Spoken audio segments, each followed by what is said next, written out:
Hi students, this is the seventh lesson, class 7th English, the Niagara Falls. The Roaring Falls make this town one of Canada's top tourist destinations. तो इस lesson में हम Niagara false के बारे में पढ़ेंगे।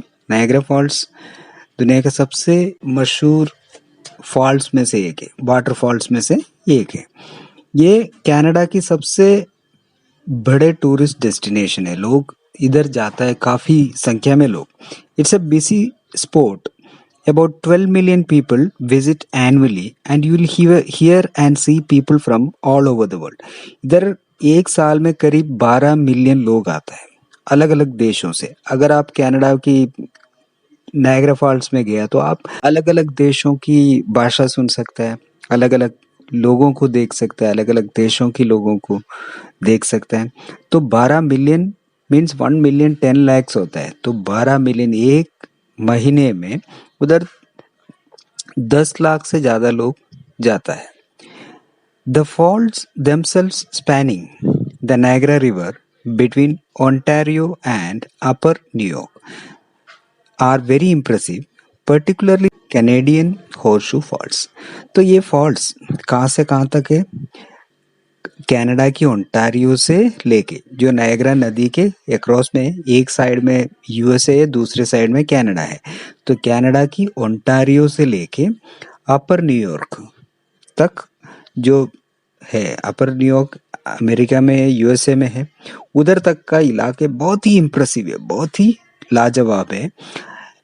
खास तौर पे कनाडा की साइड में जो हॉर्सशू शेप में, हॉर्सशू का आपको इसमें चित्र आप देखेगा, हॉर्सशू की शेप में ये फॉल्स है, वो देखने के लिए काफी दिलचस्प है।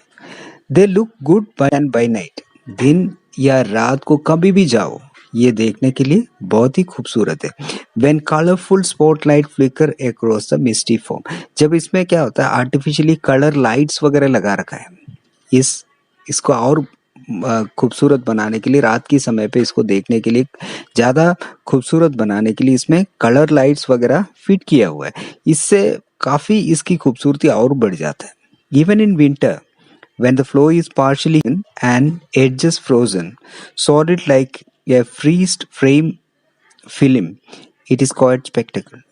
जब विंटर में भी आप जाओ, कभी कभार क्या होता है, ये जम जाता है। ये कनाडा वगैरह में ठंड बहुत ज्यादा होता है विंटर के समय पे, तब क्या होता है, ये फ्लो जम जाता है। तब भी आपको ऐसे लगेगा कोई फोटो खींच के रखा है, इसका फ्रेम करके रखा है, ऐसे लिखेगा। तो ये स्पेक्टेकल, तो ये काफी खूबसूरत है। स्पेक्टेकल का मतलब होता है नजारा। ये नजारा काफी खूबसूरत है। Very occasionally the fall stop all together. कभी कभार क्या होता है, जब ठंड काफी बढ़ जाता है तब क्या होता है, ये फॉल्स पूरी तरह जमे। The first recorded instance of this occurred on the morning of Easter Sunday, 1848, and it led some people to believe that the end of the world was near. तो ये पहला इसकी बारे में जो रिकॉर्डेड घटना हुआ है, वो हुआ था 1848 में। 1848 में कब हुआ था? एक संडे को। उस दिन ईस्टर था, क्रिश्चियंस का बहुत बड़ा फेस्टिवल है ईस्टर, उस दिन ये हुआ। इसी वजह से उस समय लोगों ने सोचा दुनिया खत्म होने वाला है, इसीलिए ये सारे नजारा भगवान दिखा रहे हैं, ऐसे लोग सोचे थे उस समय पे। It is said that Napoleon's brother rode from New Orleans in a stage coach with his bride to view the falls. ऐसा कहा जाता है। नेपोलियन बहुत मशहूर राजा थे, उसकी बाई न्यू ऑर्लियंस है। न्यू ऑर्लियंस एक जगह है, उधर से अपने बीवी को लेके, उसकी शादी के बाद उसकी बीवी को लेके, उस जमाने में क्या होते थे, कोचेस होते, कोचेस मीन्स जो घोड़े, उसमें इसको देखने के लिए आए थे। It has been a honeymoon attraction ever since. तब से इधर जो नए शादीशुदा लोगों का एक बहुत ही मशहूर जगह है ये। Supplementing the falls, the city has an incredible array of artificial attraction. Supplementing, ये फॉल्स के अलावा भी इस सिटी में बहुत सारा आर्टिफिशियल अट्रैक्शन है। आर्टिफिशियल मीन्स इंसान द्वारा बनाए हुए काफी जगह है देखने लायक, विच टुगेदर विद द कैसिनोस। उसके अलावा इधर कैसिनोस है, कैसिनोस जहाँ जुए वगैरह लोग खेलने जाता है, होटल्स है, रेस्टोरेंट्स है, और जो फ्लैशिंग लाइट्स है, और produce a sort of Canadian Las Vegas. इधर का जो फ्लैशिंग लाइट सब देख लिया तो लगेगा इस जगह जो लास वेगास जैसा है। Las Vegas is a town in USA जो जुए खेलने के लिए, इस तरीके का रंग बिरंगे जिंदगी के लिए बहुत मशहूर है लास वेगास। उस तरीके का जगह के तौर पे भी ये जाना जाता है। To get a close view of the roaring water tumbling 56 is made of the mist of the four major circles which takes passenger up to the falls from a view from the bottom। तो ये closure view के लिए आपको इसकी ज़्यादा करीब से देखने के लिए पैसेंजर्स को लेके जाता है, एक बोट में ले जाता है और इसके नीचे उसको दिखाता है, जो फॉल के नीचे जाके आप देख सकते हैं। You can also don a plastic poncho and walk down through rock-cut tunnels for a close-up look from behind the wall and halfway down the cliff। तो आपको अगर आपको और करीब से ना हो तो आपको एक पोंचो पहनना, पोंचो एक रेनकोट जैसे एक प्लास्टिक से, उसको पहन के इस फॉल के पीछे जो चट्टान है उसमें एक टनल गुफा बना रखा है, उसके अंदर से आप जा सकता है। और ये चट्टान के आधा हिस्से में ये बना रखा है, हाफ डाउन में इसको बना रखा है। तो आपको ये पोंचो वगैरह पहन के, रेनकोट पहन के आप जाके उसको काफी करीब से देख सकता है। तो many people have successfully tried to see the falls in a barrel and live to tell about it. बहुत सारे लोगों ने एक बैरल के अंदर, बैरल होता है एक बहुत बड़ा डब्बा, बोतल, उसका चित्र भी आपको इसमें दिखाएगा। तो ये बैरल के अंदर रह के इसमें से कूद के इसको ज्यादा से देखने का भी कोशिश किया है। तो इसमें काफी लोग जिंदा भी बचे थे। In the 1980s 5 stunt people took the plunge and succeeded. तो इस तरीके का कूद के 5 स्टंट होता है ना, पिक्चर वगैरह में स्टंट वगैरह करता है, वैसे लोगों ने इस तरीके से कूद के कामयाब हुए थे। One of them said he did it to show teenagers there were thrills available without drugs। तो इन 5 लोग जो कूदे थे उनमें से एक आदमी ने कहा था हमने ये इसीलिए किया ताकि टीनेजर्स लोग, आज की जमाने के टीनेजर्स लोग काफी थ्रिलिंग के लिए ड्रग्स वगैरह इस्तेमाल करता है, उसको उससे ज्यादा थ्रिल इस तरीके का काम से मिलता है। The first attempt of the 1990s witnessed and photographed by a startled visitors was original। तो पहला अटेम्प्ट 1990s के जो एक आदमी ने इसका आश्चर्यचकित हुए एक आदमी का फोटोग्राफ है, was original। वो ओरिजिनल था। No conventional barrels were no conventional barrage here, it was in a kayak। तो ये कन्वेंशनल बैरल से नहीं गए थे, उन्होंने कयाक से गए थे। कयाक क्या होता है, एक छोटी सी बोट होता है, उसमें से लेके इसमें से एक फोटो लिए थे। He is now paddling the great white waters in the sky. लेकिन वो आज जिंदा नहीं है। आप पैडलिंग मीन्स तैरना, अभी ऊपर स्वर्ग में बैठ के बहुत तैर रहे वो। ये 1993 ये लोकल डेयर डेविल का मतलब है तो बहुत ही साहसी आदमी को कहता है। 1993 में एक लोकल साहसी आदमी went over the second time, दूसरी बार वो गए थे। He became the first person to do it twice and came up breathing. ये पहला आदमी था जिन्होंने ये हरकत करके 2 बार करके जिंदा निकलने वाला है। Among more reason one was an escapade. Escapade means एक शरारत है। एक यूएस सिटीजन नहीं था who in 1995 attempt to take a jet ski over the falls। Jet ski होता है एक तरीके का इसके ऊपर से फिसल के जाने का एक प्रक्रिया है। तो जेट स्की आपको उसका चित्र भी दिया हुआ है, तो जेट स्की यूज करके इसमें से फिसलने का कोशिश किया एक पैराशूट के सहारे से। He might have made it, लेकिन वो कामयाब हो सकते थे, लेकिन क्या हुआ, इसकी पैराशूट खुला नहीं, तो जेट स्की करके ये जाके मर गया। सो it is a stunning sight. Niagara Falls, the world's most famous waterfall, apparently frozen in place.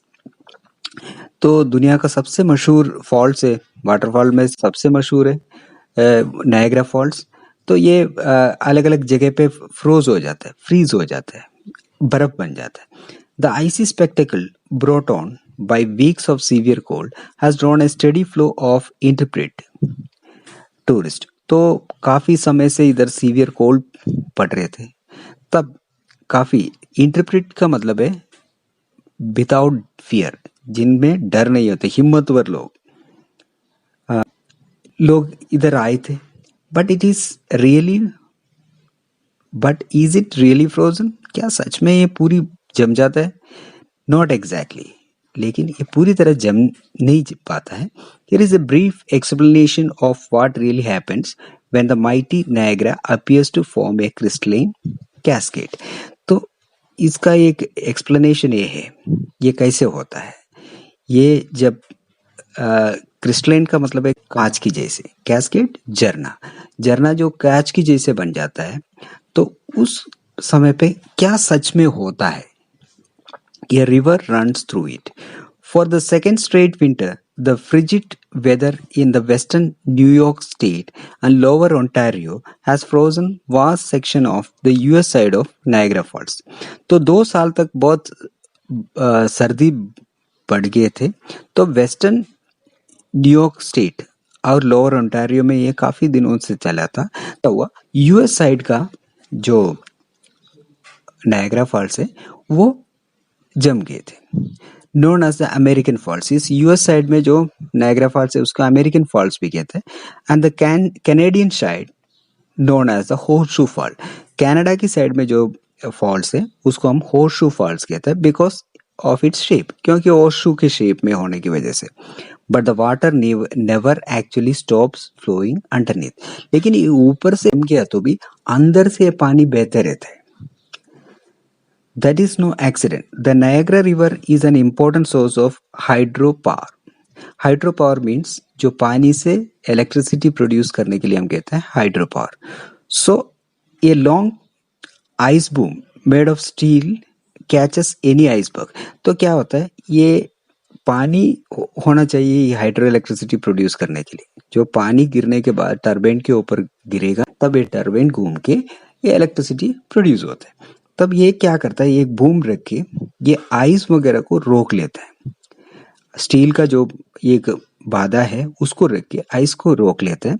While ice cutter work round the clock to prevent the fall from jamming up. इसके अलावा ice को काटने का machine भी use करके दिन रात इस आइस को काटते रहता है जो विंटर की सीजन में, ताकि ये जम ना जाए, ताकि वो पानी से वो इलेक्ट्रिसिटी प्रोड्यूस करे। So, once in March 1848, a large ice jam upstream stopped the flow of the river. ये कैसे हुआ था? 1848 के 1 मार्च के समय पे जो पानी ऊपर से जो आता है उसके बीच में कहीं जो बर्फ बन गया, जम गया, इसीलिए पानी आगे नहीं बढ़ा। According to CBS affiliate WIVP meteorologist Andrew Baglini कहता है 1848 में इस तरीके के एक घटना हुआ। Even then he said the fall did not freeze over. तो उन्होंने कहा तब भी ये पूरी तरह जमा नहीं थे। There is simply too much water and too much continuous movement for that to happen. क्योंकि इस नदी में खूब सारा पानी है, तो पानी ऐसे बहने की वजह से ये संभव नहीं हो पाता है। ऐसे कहते हैं the forbidden bridge of ice. If it is cold enough for long an ice bridge forms along the river। तो कभी कभार अगर सर्दी ज्यादा है, लंबे समय तक सर्दी हो, तो क्या होता है, पानी के ऊपर जम के एक पुल जैसे बन जाता है, कनेक्टिंग यूएसए एंड कनाडा और यूएसए को कनेक्ट करने वाला एक पुल जैसे बन जाता है। Day trippers once enjoyed sledding and drinking on the ice bridge until 1912। तो उस समय पे दिन में काफी लोग इधर घूमने आते थे, पीने वाला भी आते थे, वो इसके ऊपर बैठ के पीते थे, ये आइस ब्रिज के ऊपर बैठ के पीते थे until 1912. When it broke up and 3 people died, a Canadian couple who became stranded on a piece of ice and an American teenager who tried to save them. तो ये लेकिन ये बाद में ये बंद तब हुआ था जब 2 लोग इसमें मर गए थे। एक कपल था जो कनाडा की, वो क्या होता है आइस के ऊपर फंस गए थे, तब उसको बचाने के लिए एक अमेरिका की एक जवान लड़के ने उसको बचाने की कोशिश किया और तीनों मर गए थे। Their story is a subject of an online graphic novel. तो इसके बारे में एक कहानी भी है, एक नॉवल भी है, हैकॉक नाम की, named for the Cleveland tin who died. वो हैकॉक उस लड़के का नाम है जो इनको बचाने की कोशिश किया। Cleveland is a place in USA का एक जगह है, उधर का एक लड़का, उसके बारे में एक स्टोरी है जो ऑनलाइन ग्राफिक नॉवल के तौर पे आपको ऑनलाइन में देख सकते हैं। Walking anywhere on the ice has been strictly banned ever since. तब के बाद ये आइस के ऊपर कहीं पे भी चलना मना है। An exception was made last month for a pair of Canadian ice climbers. तो इसके लिए कुछ छूट दे दिए थे, जो कनाडा की 2 आइस क्लाइंबर्स को इसको इजाजत दिए थे, विल गैड 47 एंड सारा ह्यूकिन। तो विल गैड और सारा ह्यूकिन 34 है, 34 ईयर्स की है, who became the first to scale the falls. तो पहला जो व्यक्ति है जिन्होंने इसको स्केल किया, स्केल मीन्स उसको चढ़ा, ये फॉल्स को चढ़ने वाला पहला व्यक्ति है। Climbing a 30 foot section of the horseshoe falls. Horseshoe falls की 30 फुट की जो ऊंचाई है, दैट मीन्स करीब 9 मीटर का जो हिस्सा है, वो ये लोग नीचे से ऊपर चढ़े थे। American side of the Niagara Falls are almost completely frozen after a prolonged period of extreme cold on February 20, 2015। तो अमेरिकन साइड का नायग्रा फॉल्स भी completely जो फ्रीज हो गए थे लंबे समय तक, जब ठंड चले थे, जो February 20, 2015 को। Much of the United States and Canada experience unusually cold weather with record low temperature and wind factors making it fall well below freezing। तो उस समय पे क्या हुआ, तो उस समय पे कनाडा और यूएसए में बहुत ठंड बढ़े थे। ठंड बढ़ने के बाद विंड चिल फैक्टर का मतलब होता है जो नॉर्मल ठंड से ज्यादा जब हो जाता है, वो किस लिए होता है, हवा की वजह से। हवा जिससे ठंड और बढ़ जाता है, तब पूरे इलाके में जो बिलो फ्रीजिंग पॉइंट हो गए थे, temperature below freezing point mean 0 degree से भी नीचे चला गए थे, तब ये अमेरिकन सेक्शन भी completely frozen हो गया। That's all. If you like this video, please subscribe to my channel and share to your friends. Thank you.